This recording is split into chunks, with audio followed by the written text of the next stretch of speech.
Right, that's a 1940s wrapped up beautifully by Ken, and we move effortlessly into the 1950s, another era that you're very familiar with. It's important to me because I was born in 1952, same as, I believe, the Navitimer, the early days of the Rolex Explorer, the Bentley Continental, and me. So 52 is an important year, and also a year later this particular watch, and 3 years later this watch. What the 50s represented is that marvelous segue between wartime tool watches and the return of peacetime. So what we have here are still tool watches, because the dress watches of that era don't stand out quite as much. Yes, there was the Omega Constellation, I believe, was late 50s, but these represented the segue, because the Breitlings, for example, were also used by civilian pilots. I'm certain the 50 Fathoms was used by civilian divers. And the Conquest started out as a dress watch that you would have seen on officers or well-to-do individuals. But starting with this, the Navitimer, this is a perfect example of showing how watches evolve. This one is 1964, I believe, a very early one, and it says AOPA on the dial, which is the Pilots Association that worked with Breitling in the 50s to design it. This is a current model, and as you can see, it's a classic illustration of how size has changed. What this was known for, and you're going to have to explain this because I still haven't figured it out despite owning one. You're not going to ask me to. Is it had a circular slide? Yes, it had a circular slide rule. Yes, I know that's that'll be for another event when I sit down and go through it. But I mean, with regards to, I think is yours the 806? Was it the 806 caliber that they were using 1964 as well? There you are. There we go. Okay, very good. Very well done. So I think it was Willie Breitling who was commissioned by the American Pilots Association, wasn't it? Yes.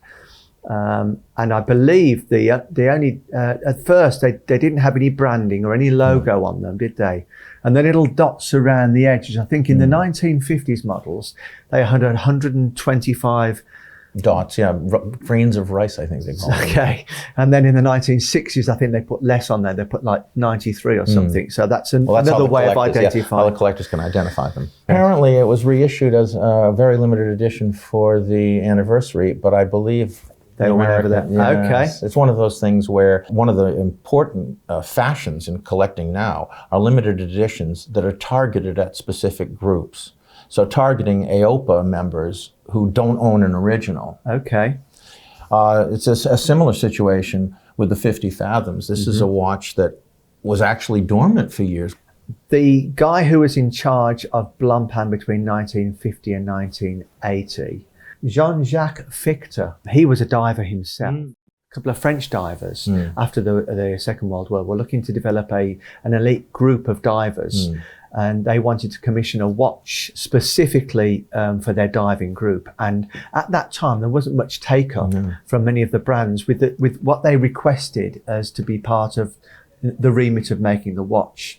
It's again, indicative of how, I guess coincidence isn't quite the right word, because at the same time, a number of other companies were working on advanced diving watches. Again, going back to the work that was done in the 40s, because this came out around the same time, some say before, some say after, the Rolex Submariner, which is another crucial. Yes. But the Submariner was, I believe, designed originally for civilian use and eventually adopted by military use, whereas this was designed initially specifically for the military. French Navy. Yes. And this is one of my bucket list watches. It's one of the 2 or 3 that have escaped me in my years of collecting, because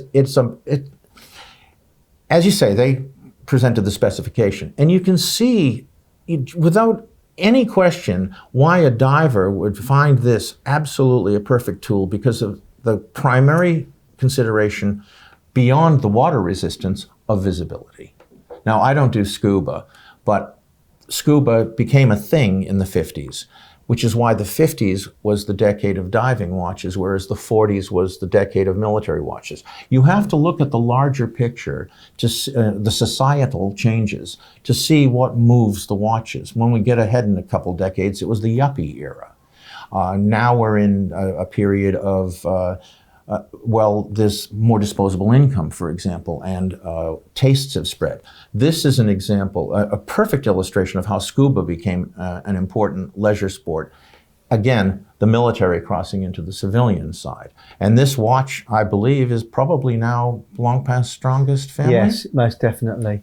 I read actually something interesting about the at the time when the obviously the French Navy were adopting this, and also the Italian Navy liked the look of it, and also the American Navy liked it. But at the time, the Americans, and you'll correct me on this one, the Americans liked it, but they couldn't take it on because there was a kind of law in America to say that it has to be kind of, to protect the business within America, it had to be made in America, or have something to do with American. Well, this was a problem, products. as you know, with when Amiga was adopted by NASA.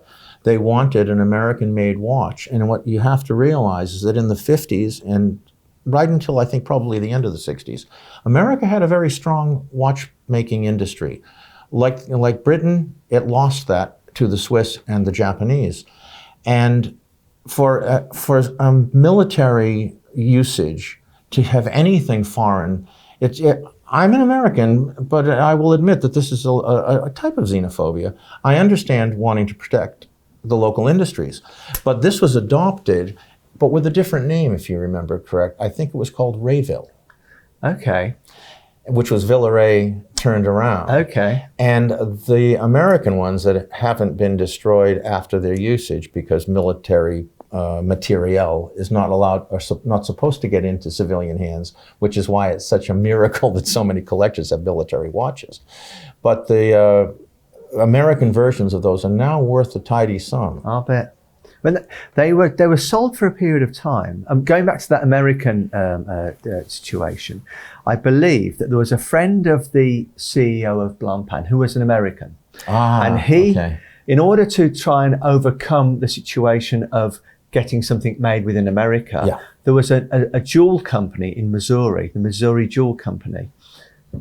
And basically what he did was they bought the Missouri Jewel Company so that they were able to then allocate the jewels within the movement of the watch. And lastly, the Conquest. The Longines Conquest, which was a part of a family of gorgeous dress watches, military values, but civilian styling.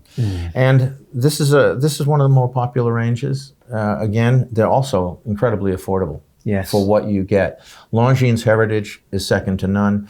This is an amazing, amazing steel watch with military credibility, but enough style to wear with a dinner jacket. I put this one in on the trade, Ken, because in 1954, this was the first line that Longines did, where they had the concept of, different family of models. So we're starting to change the dynamic now of having a range of watches within.